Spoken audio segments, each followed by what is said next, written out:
Hello, good evening. I am the friend who keeps telling you stories, Mr. Dread. Without further ado, let the story begin. At dusk, heavy snow fell and the wind was as sharp as a knife. I walked hard on the mountain path, taking one step deep and one step shallow. The map in my hand had long been soaked by the snow, and the village that was supposed to appear was nowhere to be seen. Logically, I should have arrived long ago. The only explanation is that the sudden snowstorm disrupted my sense of direction. I had a few bottles of water in my backpack, which was not a problem. As far as I could see, all I could see was white snow. But it was too bad that I couldn't fill my stomach. The only food I had left was 2 dry steamed buns, which had frozen hard. If I can't find a populated place, I'm afraid my life will only be counted in minutes. I gritted my teeth and walked around a mountain ridge, when suddenly a tiny light appeared before my eyes.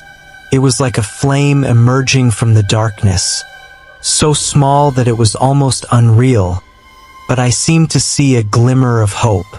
I quickened my pace, stepping on the thick snow all the way to the source of the light. It was a simple little hut, which looked no bigger than a pavilion from a distance. The snow in front of the door had not been cleared, and it was obvious that no one had been there for a long time.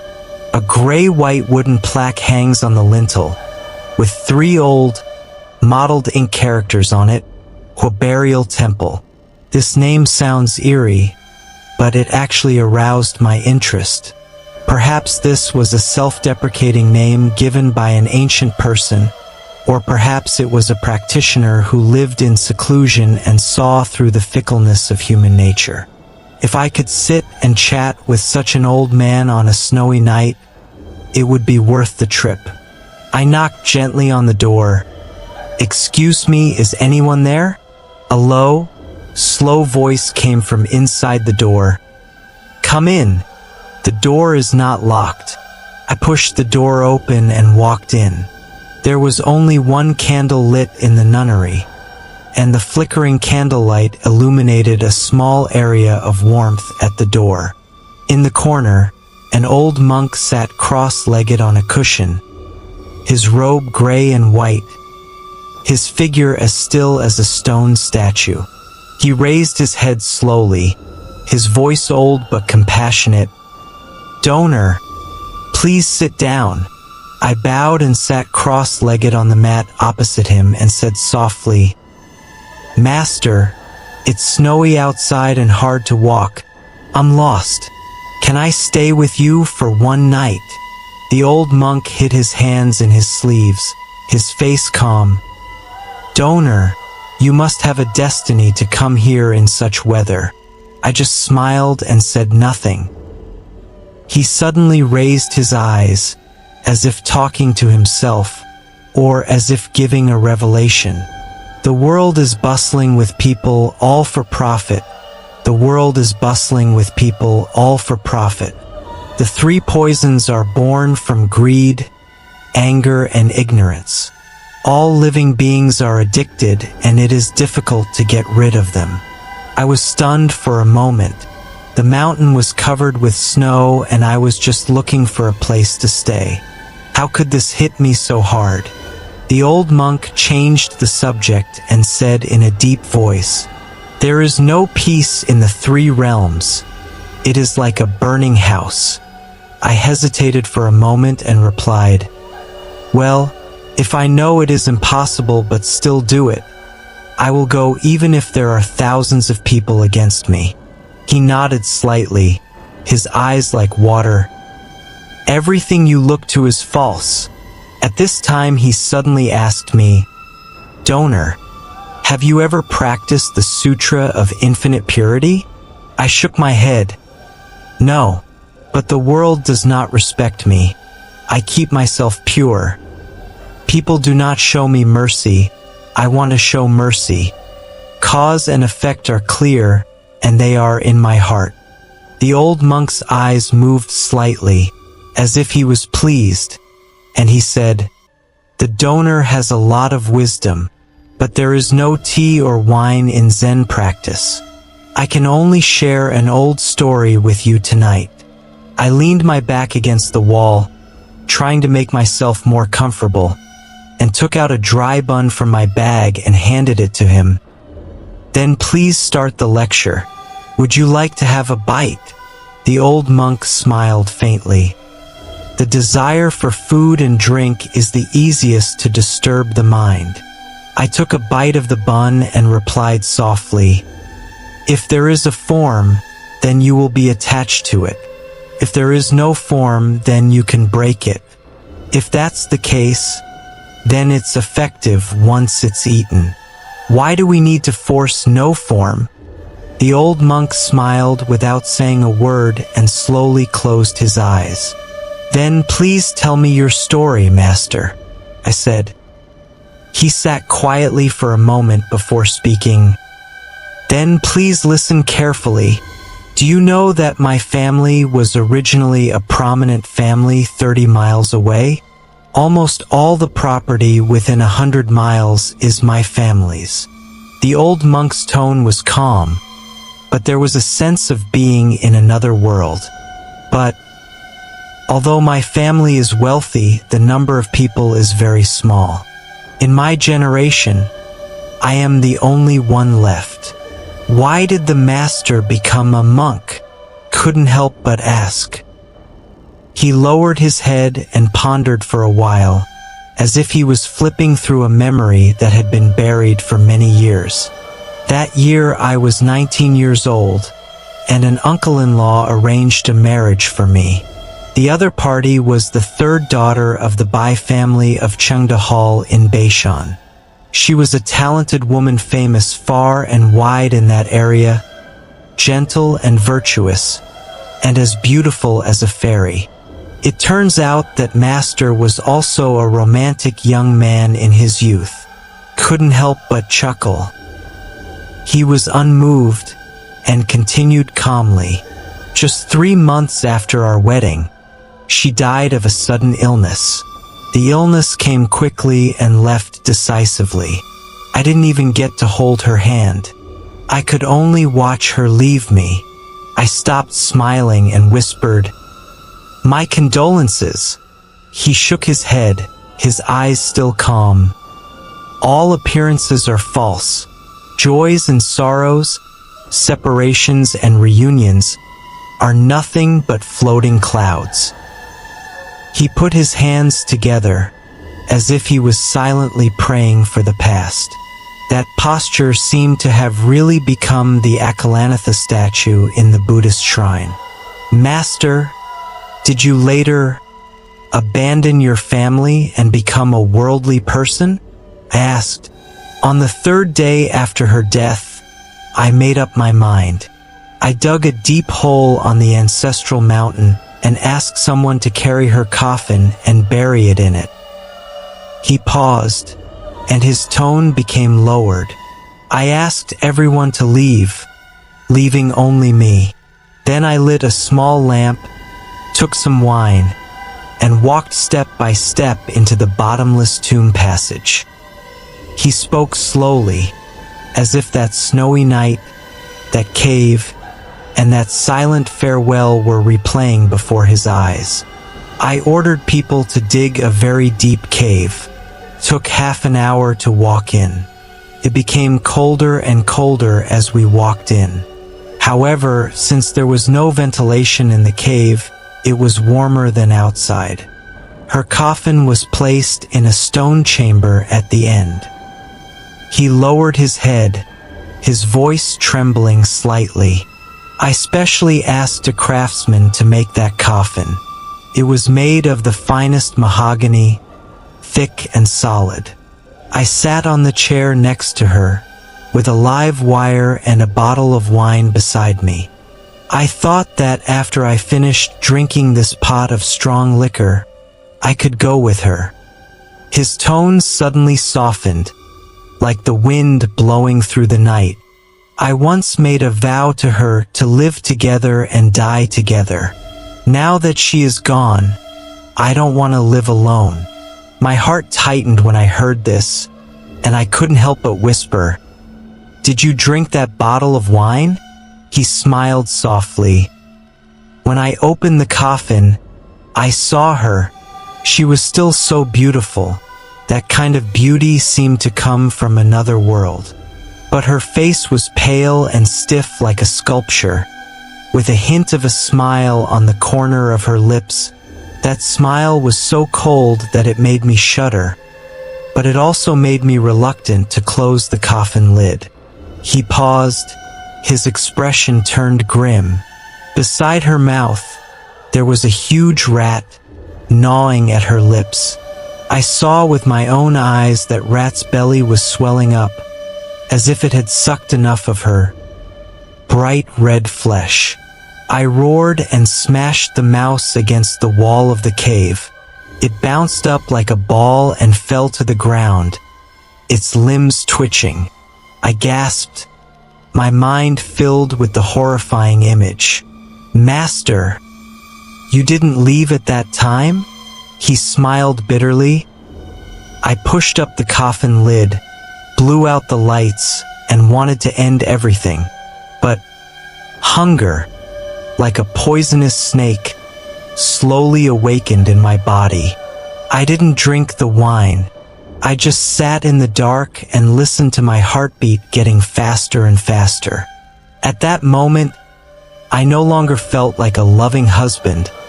I just felt like a joke. Having said that, he slowly opened his eyes. "Donor, do you want to hear the rest of the story?" I nodded. The chill no longer seemed to come from outside the window, but from the old monk's words, seeping into my bones. The mountain was covered in snow. I thought that I could die with her as long as I drank the whole bottle of wine. But in the end, I backed down. He spoke in a low voice, as if the night was still going on. In the darkness, the cold penetrated my bones. I put the bottle aside and fished out the 2 steamed buns from the side of the coffin. My grandmother asked me to take them with me before she was buried. According to local custom, they were to be used to beat the dogs when crossing the Naiha Bridge. I was so hungry that I grabbed the bun and stuffed it into my mouth, regardless of what it was used for. It was as hard as a rock, but it had a warmth that I hadn't felt for a long time. I chewed greedily, even if the bun smelled like a coffin, even if it was so cold that it hurt my teeth. As long as I could survive, I could endure anything. But after eating 2 steamed buns, I just felt even hungrier. My stomach felt like it was on fire. The more I ate, the emptier it felt. He paused, his expression slightly changed. Suddenly, I heard a small noise in the corner. It was a mouse not completely dead. It was lying where I threw it, and its belly was still heaving. I hesitated for a moment, but in just a split second, I pounced on it, grabbed its 2 hind paws, and tore them apart. Warm blood sprayed on my hands, and uncoagulated blood flowed down my fingers. I opened my mouth and bit its hind legs, gnawing on them like a wild animal. The smell of blood rushed straight to my head, but I couldn't care less. The mouse's hair pricked its tongue, and its little claws struggled on my fingertips, as if protesting, but it couldn't escape in the end. I even swallowed its tail and entrails. I didn't want to waste even a single calorie. I felt cold all over after listening to it, as if I were in that secluded tomb, surrounded by the air of death and corpses. After eating the mouse, I regained some strength. I picked up the broken bottle again and started digging back the way I came. The soil was frozen through, and every shovelful felt like hitting a rock. The bottle had several cracks and my hands were rubbed raw, but I didn't dare stop. I can't wait to die." His voice suddenly became deep, but I still underestimated the length of this road. It took me more than 200 steps to get here, but I only dug 1 foot in a whole day. I sat on the cold ground, my limbs numb, my lips chapped, and my stomach began to churn with acid. I thought I could hold on, but every moment, hunger was like a rusty knife, cutting my will bit by bit. I started to have wild thoughts, thinking that hot soup, rice, even a mouthful of leftover soup could save my life. Just when I was almost unconscious, I felt something slippery, squirming and long. "It's an earthworm." He raised his head, his mouth twitching slightly. I didn't hesitate. I stuffed it directly into my mouth, licked off the mud, and held it between my teeth, as if I was sucking the last piece of noodle.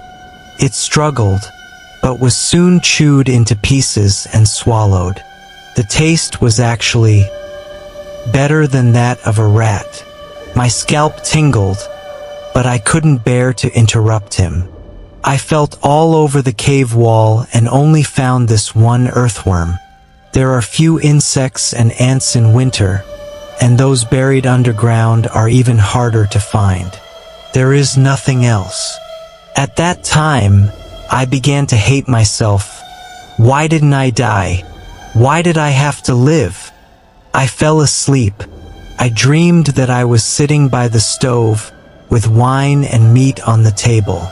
I held a piece of Japanese tempura to my mouth.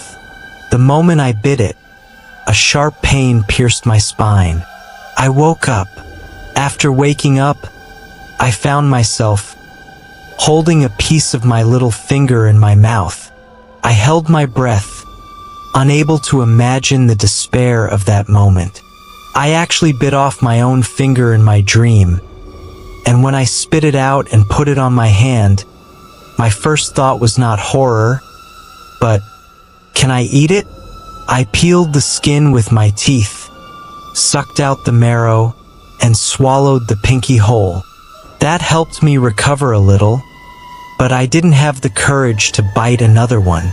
Having said this, he raised his hand and shook his sleeves, remaining silent. My heart almost twisted into a ball. Who could have imagined that this old monk had eaten his own bones and blood just to live one more day in hell? The buns were all eaten, only the mouse bones were left, and the little finger was gone. I leaned against the coffin and lit the last lacquer lamp. The flame danced like a dying breath. The heavy snow blocked the roads. The caves were sealed. The food supply was cut off, and even the dreams began to rot. I sat there slumped, with the only thing in front of me was the scarlet of the coffin. It was strange, the lights were dim, but the red was still bright and dazzling, as if it was calling me over. He paused for a moment, his Adam's apple rolling slowly, as if he was recalling a certain smell. I actually started to wonder if there were any edible parts of his body. As soon as that thought came to my mind, I was startled, but then I started drooling. I really smelled a sweet fragrance coming from him. He lowered his head and smiled bitterly, his voice hoarse. I picked up the gas lamp and pushed the coffin away. The lid wasn't heavy, but it took me a long time to push it open, because I knew that once it was opened, I would no longer be the martyr of love, but a cannibal. He was still lying there. His face was not deformed, but his skin was like white jade that had been soaked in water, with tiny blisters on it. I couldn't help but reach out and poke his cheek. The skin was slightly broken and pus immediately gushed out. A few drops splashed on my face, and some even fell into my mouth. I stayed there for 2 seconds and didn't spit it out immediately. It didn't taste as disgusting as I imagined. In fact, it tasted a bit like a mixture of honey and alcohol. I swallowed the chill and listened to him continue. Perhaps because the cave is not well ventilated, his decay process has just begun. The blood mixed with the juice from the coffin has formed a pool and sank to the bottom of the coffin, as gloomy as old wine. I scooped up the liquid and took a sip. It was warm, spicy, and thick, a bit like soju. It was his blood, his decay, and his final gift after his death. Then I took out his arm. When he said this, his eyes were extremely calm. Because the muscles had decayed, I pulled and the arm came off easily. I raised it to my mouth, closed my eyes and took a bite. At first it tasted a bit like an overcooked pork elbow. The meat under the skin was as soft and sticky as melted tofu. It had a slightly rancid smell, but more of it was a familiar sweetness. At that moment, I felt like I was biting a piece of memory. He had been my wife, he had hugged me, and now he had become my life-saving meat. I didn't hesitate anymore and ate the whole arm bite by bite. With every bite, I felt a fire burning inside me again. I felt a chill, but I was speechless. His narration was so calm that it seemed like he was talking about an old story, not the horrific fact of eating his lover's corpse with his own mouth. I finally understand that if people want to survive, there is nothing they can't do. I drank his blood and ate his flesh, like I was performing some absurd ritual in an ancient and twisted sacrifice. The gas lamp was still on. I propped myself up and stood up. I looked down at him.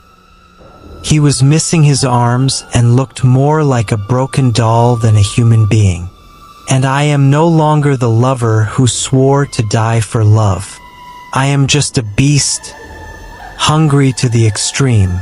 After eating the arm, I felt that I had regained some strength. But at that moment, I realized one thing: his body had become my only support for survival. I started digging again, but every time I swung the broken bottle, it was torture. The soil was frozen like stone, and the bottle mouth broke and cut my fingers until they bled. I was sweating all over, my clothes were sticking to my back, and I was freezing cold. The air was getting worse and worse. I couldn't breathe, and my mind was spinning. I'm hungry again.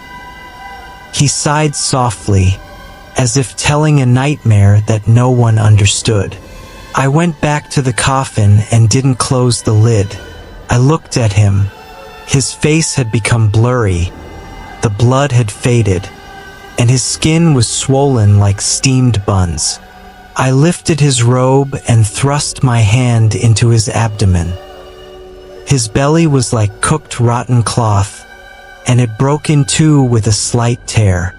Dark brown foam mixed with sticky blood flowed out, like a pile of dead snakes wriggling. I opened up the intestines, stomach and liver, and touched them one by one. I pulled up a section of intestine, cut it off and held it to my mouth. The intestinal wall was smooth and had a slight odor of fecal residue, but it was not strong. He had fasted for several days before his death, and his intestines were almost empty. I took a sip and it was a little tough and chewy, like a boiled handmade noodle, but it was still a little springy when I bit into it. The liver is bitter, but filling. As I chew and swallow, I keep telling myself, this is food, this is food. After that dinner, I actually dug another 10 feet. His voice suddenly revealed a hint of sneer. It's ironic when you think about it. I actually relied on eating him to support my entire hope of escaping. But the deeper I dug, the longer I realized the cave was. When I walked in, it was more than 200 steps long. But now I haven't even dug 30 steps. I fell into despair again. Just as I was about to take more meat from the body, the lights went out. Pa! He made a gesture, as if the crisp sound was still ringing in his ears. The lacquer lamp was completely extinguished, and the bottle broke into 2 pieces. Without light or fire, I sat in the dark like a piece of waste wood. The cold penetrated my bones, and I felt like I was dead. I was unwilling to give up. I reached back into the coffin and tried to grab a piece of meat, but suddenly something pricked me. It turned out to be the rib that was torn off earlier.